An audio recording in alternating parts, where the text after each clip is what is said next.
Get him out! No kings, no tyrants! No kings, no tyrants! No kings, no tyrants! No kings, no tyrants! Well, when we found out that President Trump was running for president again this term, we immediately went out and bought a flag because we are huge Trump supporters. Questioning what's happening right now, obviously. Individuals started receiving notice on Monday that they were going to have an appointment for termination on Wednesday. Tuesday morning comes and we were informed that, hey, if you didn't get the email on Monday, you're safe. And I'm like skipping down the halls, right? Like, you know, I get to stay. And Wednesday late afternoon, I received a notice that I have an appointment, a Teams appointment with my supervisor on Friday at 9 o'clock. So I knew that I wasn't safe anymore. Oh my gosh, yeah, Nathan, that's like the hardest part for me, honestly, because I'm a wonderful worker. Any job that I've ever had, I feel like you should do everything unto the Lord, and I do. And to be sitting here today and know that that follows me, that I was fired for performance-based in any manner. I have wonderful reviews every year of my employment. I literally just had my last review in January, and it was outstanding. When you lose an income, it's painful. You know, we've had conversations about what our future looks like. We have, as you can tell, we have a small home. But my husband and I have said if we need to downsize and get a, you know, one-bedroom home or even a one-bedroom apartment, we'll do whatever we have to do. But it's hard. It's wrecking. The common theme is, you know, we voted for this. You know, and our friends that didn't vote the same, you know, there's always that back and forth conversation now. It's like, you knew this was coming, but we didn't. Like, nobody that I've talked to understood the devastation that having this administration in office would do to our lives, but other people that we love and care about too within the Mid-Ohio Valley. Cutting costs and waste and fraud and. We love that big picture. I love that big picture. My friends, you know, we were excited about that because it is true.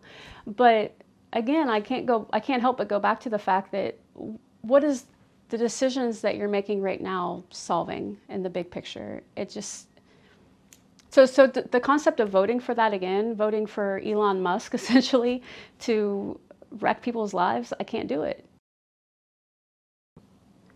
You know, we see the effects of what a decision like this can do, you know, the relapse that can take place, the lack of trust. I mean, if you can't trust your president and your vice president to do what they said they were going to do, you know, which is protect us, protect the veterans, love the veterans, support them, then it leaves you in a really ugly place in your thinking.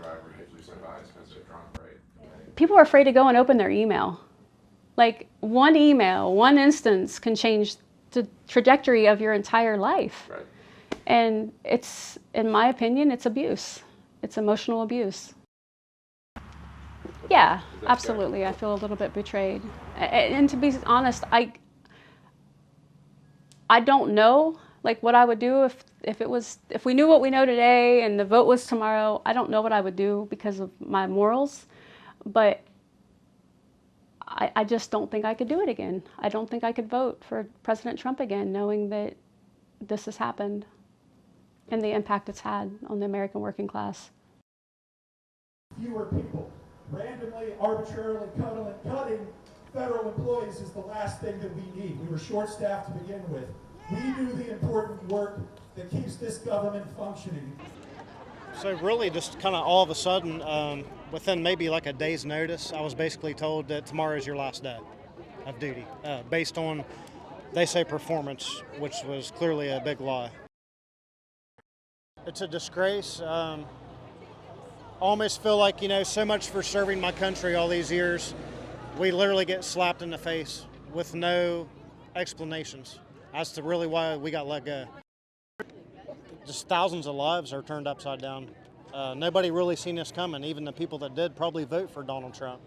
Elon Musk has basically taken over our government and has calling the shots, unfortunately, it seems to be. And now they're like basically denying our unemployment compensation claims. So they're starving us out at the same time. How am I going to pay my bills? I feel like everybody really needs to do their homework a lot more in depth next time come voting time to really try to figure out who these people are deep down inside, because they fool you a lot. They get in office, they don't do the things they said they was going to do or promise the people.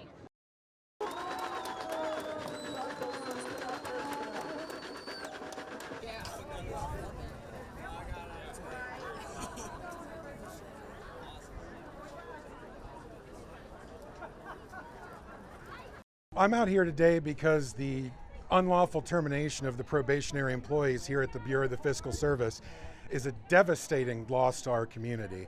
This is one of the only places in this area where you can get a consistent, well-paying job. So many people around here depend upon this. Families, I mean, some husbands and wives work together there. It's going to be a devastating economic loss to our community.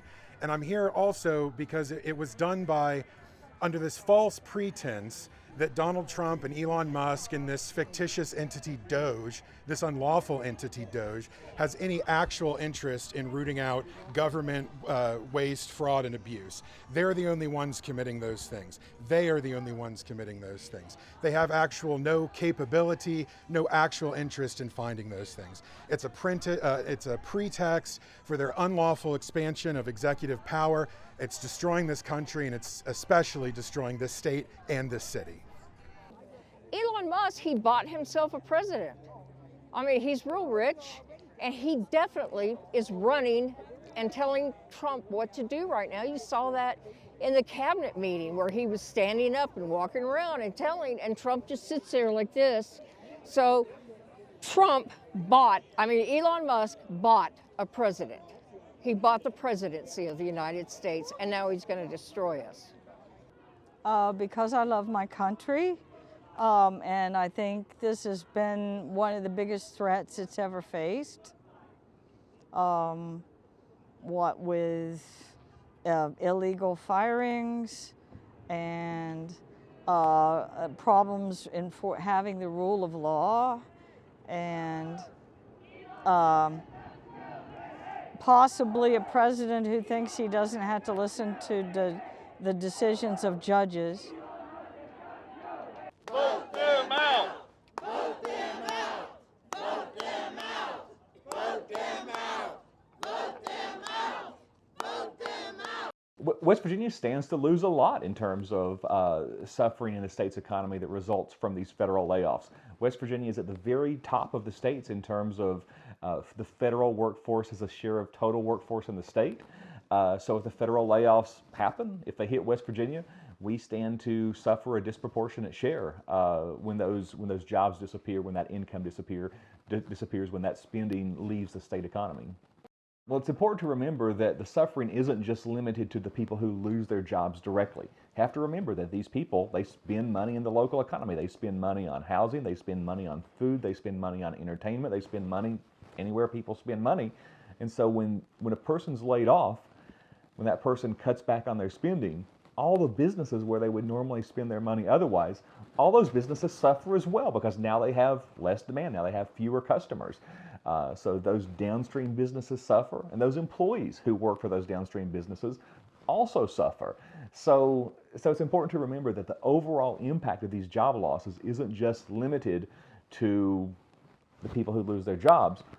All the people in the community where those people do business, all those businesses also suffer.